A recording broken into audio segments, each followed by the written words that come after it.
Hello, you're watching TVP World Talks. I'm Jonasz Rewiński. As Ukraine's president rejects the idea of a land for security swap and Moscow keeps killing civilians instead of engaging in meaningful talks, the fate of the US-led peace initiative remains unclear. Pressure is also on President Zelensky to hold elections, though how this could be done in a country at war is also a bit of a mystery. Are demands being made of Kyiv realistic at this stage? Joining us now is Oleksiy Goncharenko, Ukrainian MP representing the European Solidarity Party. Hello and welcome to TVP World. Hello. Let's actually begin with the election thing. Why is Ukraine being pressured to hold elections now? Nobody is asking Russia to hold elections, after all. I can't say that Ukraine is pressured. There is a question which was raised with President Trump, but let us be frank, President Trump raises a lot of different questions. And the thing that he says something today doesn't mean that he will raise it again tomorrow, or in general that he is interested in this. Ukraine has an absolutely clear answer why there is no elections, because we just physically can't make them, can't hold them, because the security situation does not allow this when the missiles and drones are falling on the heads of Ukrainian people. America has experience of having an election during the war, but the difference was that there was no war on American soil. When it was the Second World War, and the United Kingdom was not under land attack, but heavily bombed by Germans, there were no elections in the UK from 1935 till 1945. And nobody was questioning British democracy. So we have an answer on all these things. But unfortunately, yesterday, President Zelensky said quite a different thing. He said an answer that, okay, I can make elections in 60, 90 days if United States will help us to have a security for these, just for these days. So meaning kind of, I don't know, ceasefire or something like this. What about territories? What about territories? Because parts of Ukraine are not controlled by the government in Kyiv. They have been annexed illegally by Russia. So would these territories be excluded from the elections? But then again, if Ukraine said, we're not holding elections in these territories, that would be perhaps construed by some as relinquishing control. And of course, the Ukrainian constitution is saying that this cannot be done, right? Because of territorial integrity. So this is a bit of a question that doesn't really have good answers to it, right? What would happen to, like, the Donbass, for example, or Crimea? Right, but we have an experience. Unfortunately, during last 11 years, Ukraine did not have any elections in Crimea, for example, or part of Donbass, because they were occupied and controlled by Russians. But at the same time, we had during these times already 2 presidential elections, 2 parliamentarian elections, and local elections. So it's not the problem itself. There is an answer in international law. The territory is illegally controlled by aggressor.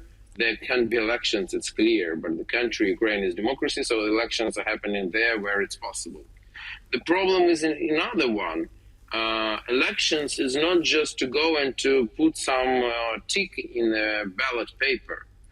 Elections is a campaign, debates, rallies, and things like this. How to make them? How to make them in 60 or 90 days, as Zelensky said, and other things.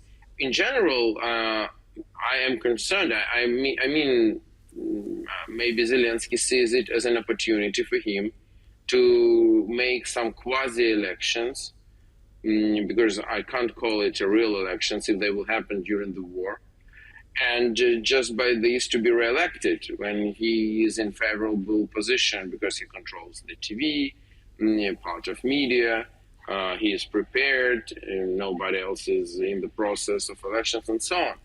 So if it is the case, then it is a very bad situation, because it means that Zelensky feels himself weakened politically after last corruption scandal, but he sees possible elections during the war as an opportunity to be re-elected in such way. And definitely it's something which is against Ukrainian national interests.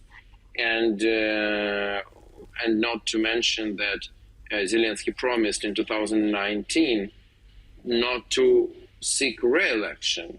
He promised that he is coming just for one term. And this one term, instead of 5 years, lasts already for 6.5 years. And now we hear something about, okay, I can go to elections. So I don't like all of this conversation at all. And I can't understand the answers which Zelensky is giving right now.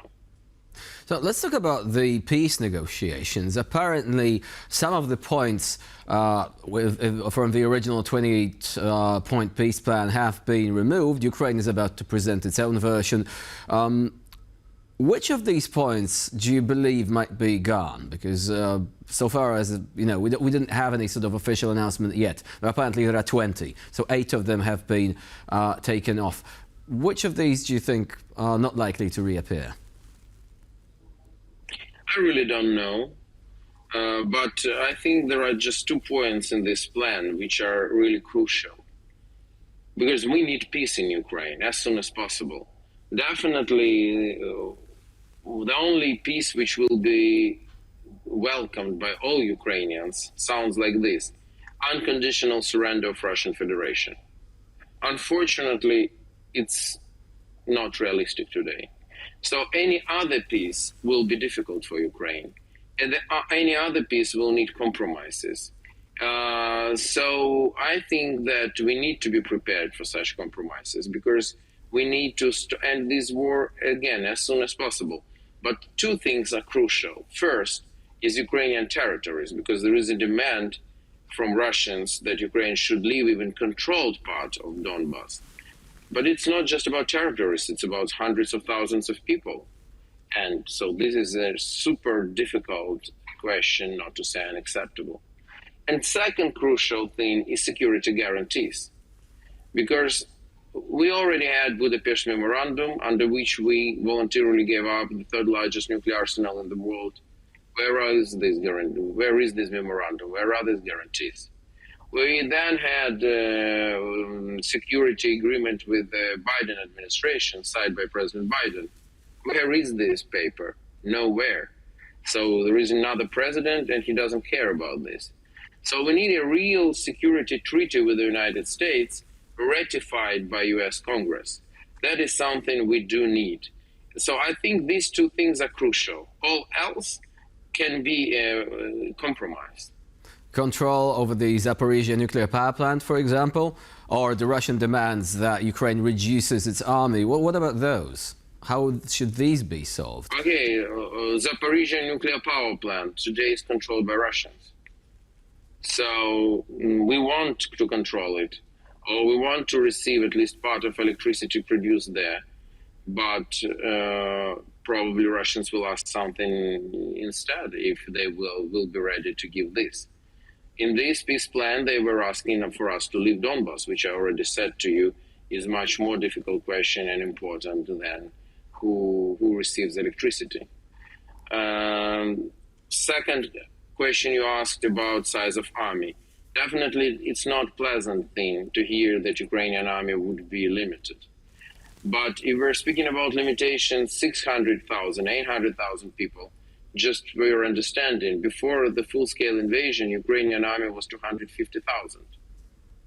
So also Ukraine actually can't afford 800,000 people army or more, or even 600,000 people army. So if this limitation will be 600 or 800, again, it's unpleasant, like all these points. But it's really not so important. So now, what about financing? Because for the time being, we do not have a ceasefire, we do not have a peace deal. And Russia seems not to be interested in real peace. I mean, quite recently, Putin was quoted as saying that we will achieve all the objectives of the so-called special military operation, which is, of course, in fact, a brutal war against a sovereign nation, right, against Ukraine. But if he says all objectives, that means he's not really interested in peace.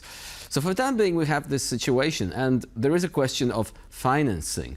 Do you think that it is likely that the European Union will overcome the initial difficulties and provide Kyiv with that financing for the next 2 years? First, about Putin, he is bluffing. The initial aim of the war was to wipe off Ukraine from the map of the world, and he failed. So when he's saying we will achieve all our goals, it's unachievable.